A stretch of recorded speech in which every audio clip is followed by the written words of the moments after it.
우리가 살아가는 세상은 익숙한 것도 있고 낯선 것도 있습니다. 익숙한 것은 아무래도 편리하고 심리적으로 안정감을 주는 것들이 있겠죠.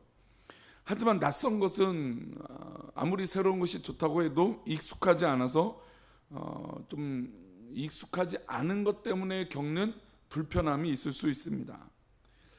그래서 이제 운동 선수들은 원정 경기 또 홈 경기, 그러니까 어웨이 경기와 홈 경기 따라서 이 성적 차이가 많이 납니다. 왜냐하면 이제 홈 경기, 즉 자기가 늘 익숙했던 이 경기 시합 경기력과 또 외부로 다른 곳에 가서 하게 되는 경기력의 차이가 있기 때문입니다. 그러면 익숙하다고 다 좋은 것일까요? 또 그런 것만 아니죠. 익숙함이 있으면 이제 구태의원과 만나면 이제 소위 말하는 매너리즘에 빠질 수가 있고, 또 낯설고 불편한다고 무조건 나쁜 것일까요? 또 그렇지도 않습니다. 낯설고 불편함이 정신적인 각성을 만나게 될 수 있다는 것이죠. 왜냐하면 새로운 것이기 때문이죠. 그래서 새로운 환경, 새로운 곳에 가게 되면 우리의 마음가짐이 바뀌게 됩니다. 예를 들어서 여행을 가면 그렇죠. 여행을 가게 되면 내가 늘 익숙하게 있던 곳에서 벗어나게 되면 내가 가졌던 마음들이 환기가 되고 새로운 마음을 겪게 됩니다. 또 그 며칠의 시간이 지나면 다시 어디로 가고 싶습니까? 집으로 가고 싶죠. 그러니까 이 사람의 어떤 그런 존재 의식이라는 게 이 안정감과 새로움의 이 균형이 참으로 있어야 될 것 같습니다. 오늘 우리가 읽은 말씀을 보면 어떻게 보면 예배와 어떤 그런 것들이 너무나 익숙해서 망하는 가정이 한 가정 나옵니다. 바로 엘리의 가정이죠. 엘리의 가정은 우리가 알다시피 사사요 또 제사장의 가문이었습니다. 게다가 그들에게는 아들 둘이 있었죠. 홈리와 비느하스입니다. 아버지 엘리가 제사장이기 때문에 혈통적으로 아들 이 홈리와 비느하스도 직업이 무엇일까요? 바로 제사장입니다. 아버지가 어릴 적부터 제사장의 직분을 수행하는 것을 두 아들은 눈여겨보았을 것입니다. 그 일들이 그들에게 익숙한 일들이 되었던 것이죠. 성전이 자기 집이고 성전이 그들의 놀이터였습니다. 언제나 그곳에서 먹고 뛰고 놀고 예배 드리고 성전을 오가는 사람들이 그들의 친구가 되고 동료가 되었을 것입니다. 우리가 생각할 때 이보다 더 좋은 환경이 어디 있습니까? 그렇죠? 교회 안에 살고 예배 안에 살고 늘 예배 드리는 공간이니 얼마나 하나님 앞에 은혜 받을 좋은 환경이겠습니까? 언제나 예배하고 언제나 찬양할 수 있는 자리에 있으니 정말 이들은 축복받은 그런 환경이었을 것입니다. 게다가 어떻게 보면 세상적으로 일하지 않고, 그렇죠? 이게 목회자의 참 기쁜 이 직업이라고 말하는 건 좋지만 직업적으로 본다면 자기가 가장 좋아하는 일을 그냥 평소에 하고 있는 것이죠. 그러나 그 생활은 성도들이 책임져 주고 하나님께서 책임져 주시는 정말 좋은 직업 중에 직업이고 감사한 환경 중에 감사한 환경입니다. 그런데 이렇게 감사할 일이 많은 이 목회자, 이 제사장의 환경 가운데 성경은 그들을 이렇게 평가하죠. 우리 12절의 말씀을 다시 한번 읽어보겠습니다. 12절입니다. 엘리의 아들들은 행실이 나빠 여호와를, 아니 제사장들이잖아요, 그렇죠? 이들이 제사장들인데 오히려 이들이 여호와를 알지 못했다라고 평가하고 있다는 것이죠. 제사장들이 여호와를 알지 못하면 누가 여호와를 알 수 있을까요? 하나님께서는 두 아들 홈리와 비느하스를 하나님을 모르는 자들이라고 단언하고 있습니다. 참으로 안타까운 현실이죠. 목회자가 또 제사장이 더욱더 하나님을 알아 그 하나님을 알므로 성도들과 또 함께 예배하는 자들과 나눠야 되는데 그러지 못하다라고 하나님은 이들을 단정짓고 계신다는 것입니다. 그리고 그들의 죄는 이런 죄가 있었습니다. 우리 17절 말씀 또한 읽어보겠습니다. 17절입니다. 이 소년들의 죄가 여호와 앞에 심히 크면 그들이 여호와의 제사를 멸시함이었더라. 보면 이들은 소년이 아니었습니다. 근데 왜 성경은 소년이라고 기록했을까요? 바로 하나님의 뜻을 알지 못하는 철없는 아이들과 같다라는 것을 상징적으로 말씀하고 있다는 것이죠. 즉 하나님의 뜻을 안다는 건 어른과 같이 성숙한 모습을 이야기하는 것이고, 하나님을 알지 못하면 이 어린아이가처럼 천방지축의 모습을, 장난꾸러기 같은 그런 모습이, 그런 영적인 삶의 모습이 있을 수 있다는 것을 말씀하고 있습니다. 이들의 소년들의 죄가 여호와 앞에 심히 컸습니다. 그리고 그들의 여호와의 제사를 또한 어떻게 했습니까? 멸시했습니다. 이 멸시했다라고 하는 히브리 단어는 나아츠라고 하는 단어는 눈 아래에 두다라고 하는 뜻입니다. 원래는 이 말은 주인이 자신의 재산을 관장한다는 의미, 그러니까 나쁜 의미가 아니라 이 재산을 관리하는 관장의 뜻이 있습니다. 눈 아래에 두고 잘 살피겠다라고 하는 뜻이 있습니다. 그런데 예배는 그런 것이 아니죠. 예배는 눈 아래에 두고 관장하는 게 아닙니다. 예배는 하나님 앞에 드림이 되어져야 되는 것이죠. 그러나 이 홈리와 비느하스는 예배를 드리고 또 하나님 앞에 올려드리는 것이 아니라 자기 눈 아래 두고 멸시했다라는 것입니다. 마치 자기의 마음대로 예배를 드렸다라는 것입니다. 홈리와 비느하스는 여호와의 제사를 자기의 눈 아래에 두고 마음대로 부리고 자신들이 예배의 주인이 되어 이 성전을 관장하고 관리했다는 것입니다. 그래서 이들에게 이것이 가장 큰 죄가 되었다는 것입니다. 성전이 나의 것이 된다는 건 얼마나 감사한 일입니다. 그렇죠? 교회가 내 것이다라고 고백되어지는 게 얼마나 감사합니까? 우리가 이제 나라의 국가의 상대하면 주권이라고 하잖아요. 주권이라는 것은 이 국가가 또 이 환경이 나의 건, 내가 주인이다라고 하는 주인 의식, 바로 그것이 주권이죠. 주인이라는 것입니다. 교회도 역시 마찬가지죠. 성도가 하나님 앞에, 이 교회가 하나님 것이지만 내가 하나님 앞에 붙들림 받은 내 것이다라고 하는 이 주인 의식, 얼마나 소중하고 좋은 것입니까? 그런데 진짜 자기 거가 됐다는 것이죠. 자기 마음대로 하고 자기 누리고 싶은 대로, 자기가 즐기고 싶은 대로, 재물이 오면 재물이 구워서 먹든지 삶아서 먹든지 자기 마음대로, 원래 성전에 들어오는 예물을 태워서 하나님 앞에 향기로운 제사, 또 향기로운 향기가 되어야 되는데 자기 마음대로 구워 먹고 자기 마음대로 그 재물을 행했다는 것입니다. 그러니 이 익숙해버린 환경이 오히려 이들에겐 독이 되었다는 것입니다.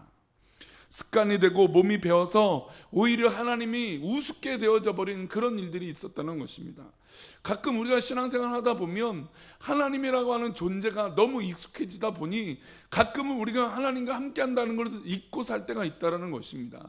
분명히 우리 삶 가운데 믿음의 사람이라면 하나님이 나와 함께 하십니다라고 믿음으로 늘 고백하고 있는데 어느 순간엔 하나님이 나와 함께 한다는 것을 까마득하게 잊고 살 때가 있다는 것이죠.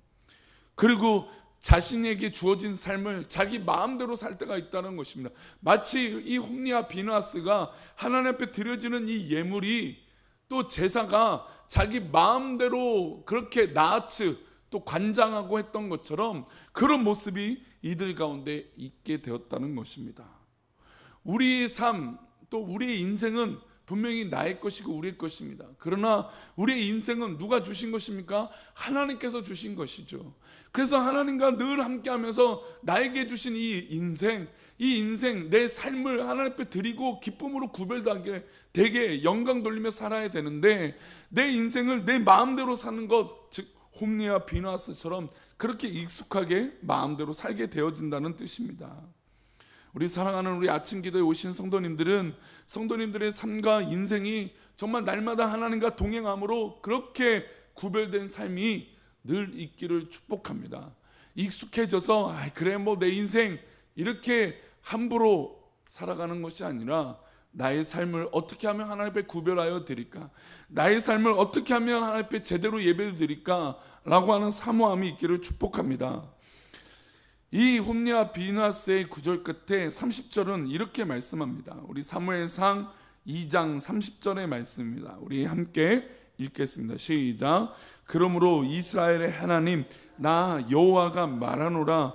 내가 전에 내 집과 내 조상의 집이 내 앞에 영원히 행하리라 하였으나 이제 나 여호와가 말하노니 결단코 그렇게 하지 아니하리라. 나를 존중히 여기는 자를 내가 존중히 여기고 나를 멸시하는 자를 내가 경멸하리라.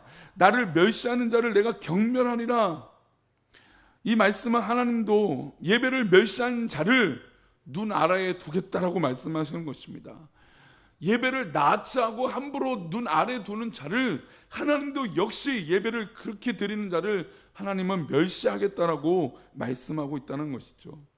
어떻게 보면 하나님은 항상 인간의 눈높이에 맞추고 있다는 것입니다. 우리가 연약하면 연약함으로 눈높이를 맞춰주시고, 우리가 죄가 있으면 죄인의 모습으로 눈높이를 맞춰주신다는 것입니다. 우리가 교만하면 교만한 자의 눈높이로 인간을 치시고, 하나님이 인간을 다루시는 방법으로 그렇게 인도하신다는 것입니다. 그래서 하나님을 존중히 여기면 하나님도 우리를 존중히 여기고, 하나님께서 멸시를 당하시면 그렇게 또 멸시하겠다라고 말씀하고 있다는 것이죠. 이 부분에서 가장 중요한 요소는 무엇일까요? 바로 예배라는 것입니다. 이스라엘 하나님, 나 여호와가 말하노라, 내가 전에 내 집과 내 조상의 집이 내 앞에 영원히 행하리라. 분명히 하나님 약속하셨어요. 그러나 그렇게 멸시하고 함부로 사니까 결단코 그렇게 하지 않겠다라고 하나님께서 단정 지으셨다는 거죠. 선언을 해버리신 것입니다. 정말 어떻게 보면 목회자의 가정이 축복이고 제사장의 삶이란 건 정말 크신 은혜고 구별된 인생인데, 오히려 이들에겐 독이 되고 또 망하는 길이 되어져 버렸다는 것입니다. 오늘 하루도 우리에게 우리의 하루라고 하는 선물이 주어졌습니다. 인생의 하루라고 하는 이 선물이 우리 가운데 주어졌다는 것이죠. 이 하루를 우리가 살아갈 때 정말 하나님 앞에 더욱더 이 삶이, 이 하루가 하나님 것이라고 구별되고 또 하나님 앞에 드려지는 그런 신앙의 모습이 있기를 축복합니다. 그러면 이 하루의 선물을 하나님께서 축복으로 가득 채워주실 줄 믿습니다. 그러나 이것이 내 인생이라고 내 마음대로 살겠다라고 할 때 오히려 그 하루가 독이 된다는 것이죠. 사랑하는 아침 기도에 모이신 우리 사랑하는 성도님들, 귀한 하루가 축복의 하루가 되기를 원하며, 성도님들의 삶이 축복이 되길 원하며, 성도님들의 믿음의 기도가 축복이 되기를 축복합니다. 그것은 하나님을 존중히 여길 때, 하나님을 사랑할 때, 또 하나님과 더 깊은 교제 가운데 있을 때 그 은혜가 차고 넘치게 될 줄 믿습니다. 사람도 그렇죠. 사람도 존중을 받으면 존중하게 되어져 있습니다. 그러니까 우리 한국 사람도 그렇고 또 의외로 외국 사람들은 예의가 없다라고 생각하지만 그렇지 않습니다. 외국 사람들도 표현하는 방법이 다를 뿐이지 예의라고 하는 단어가 굉장히 중요합니다. 예의라는 게 뭘까요? 서로 존중하고 서로 배려하는 거예요. 그 존중을 한다는 거, 아, 저 사람이 나를 지금 존중하고 있구나. 그게 별거 아닌데 그것들이 쌓였을 때 신뢰가 된다는 것이죠. 아, 그렇게 존중해 준다, 그렇게 정말 사랑하는 마음이 있구나라고 할 때 서로의 어떤 그런 관계가 더욱더 두터워지게 될 줄 믿습니다. 물론 우리는 아낌없이 주는 사람이에요. 우리 하나님은 늘 그렇습니다. 그런데 아낌없이 준다고 해서 그것이 당연해지면 안 된다는 것이죠. 하나님은 언제나 우리에게 아낌없이 주는데 우리 하나님은 늘 그렇게 줘. 나는 내 마음대로 내 인생을 살면서 아낌없이 주는 하나님만 바라보고 있다면 그거는 결코 코가 깨지게 된다는 것이죠. 홈리와 비나스는 그런 삶을 살았던 것입니다. 우리가 드리는 예배는 항상 하나님을 높이고 하나님 앞에 찬양을 하는 그런 행위인 줄 믿습니다. 매 순간 깨어서 각성하고 하나님 앞에 나와야 되는 것으로 깨닫고 고백되어지기를 축복합니다. 그런데 너무 익숙해져서 하나님을 내 마음대로 함부로 하려고 하고 있는 것은 아닌지 돌아보는 믿음의 예배가 우리 성도들 가운데 되어지기를 축복합니다. 우리 맥체인 성경 읽기표 우리 시편 16편의 말씀을 보겠습니다. 시편 16편입니다.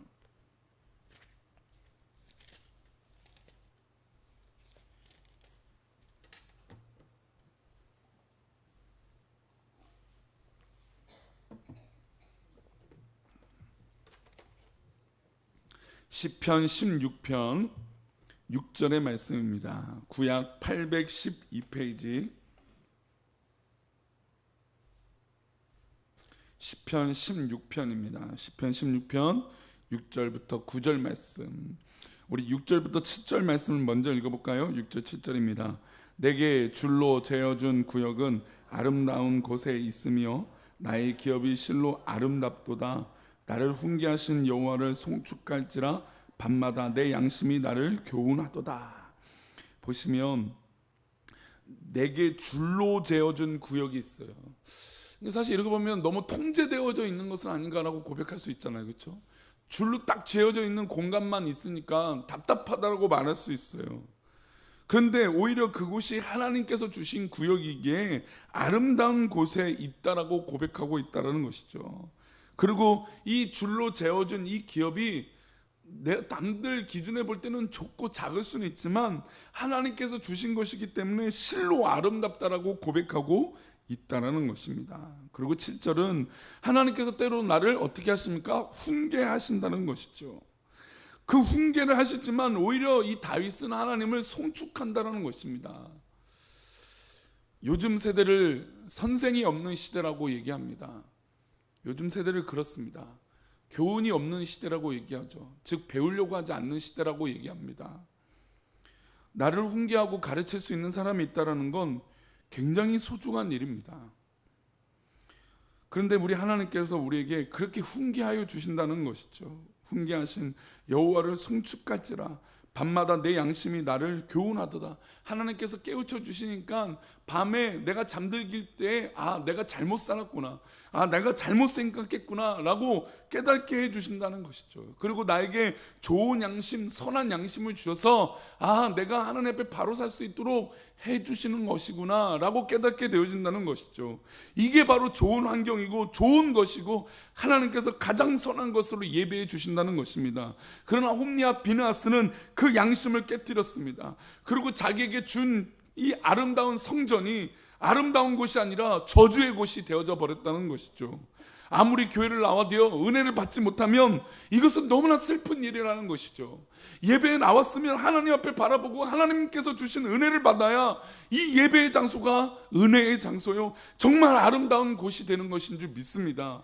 그런데 교회 나오면 스트레스를 받고 교회 나오면 오히려 짓눌리고 한다는 것은 정말 하나님 주신 은혜를 너무나 발로 차버린 그런 모습이 아닌가 생각을 해봅니다. 그래서 다윗은 8절에 이렇게 고백합니다. 우리 8절 말씀입니다. 있습니다.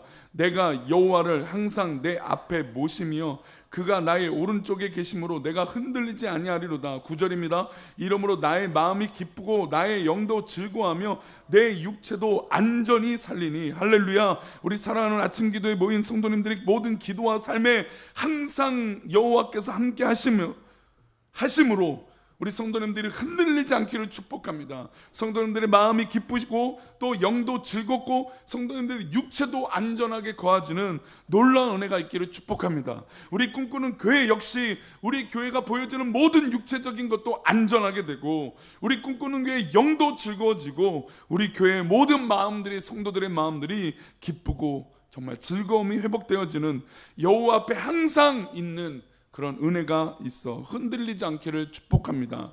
오늘 귀한 하루 사실 때 정말 하나님께서 내 앞에 계심으로 그 은혜가 나에게 가장 좋은 것으로 고백되어지므로 흔들리지 않는 믿음의 삶을 사시는 우리 귀한 성도님 되시기를 축복합니다. 기도하겠습니다. 하나님,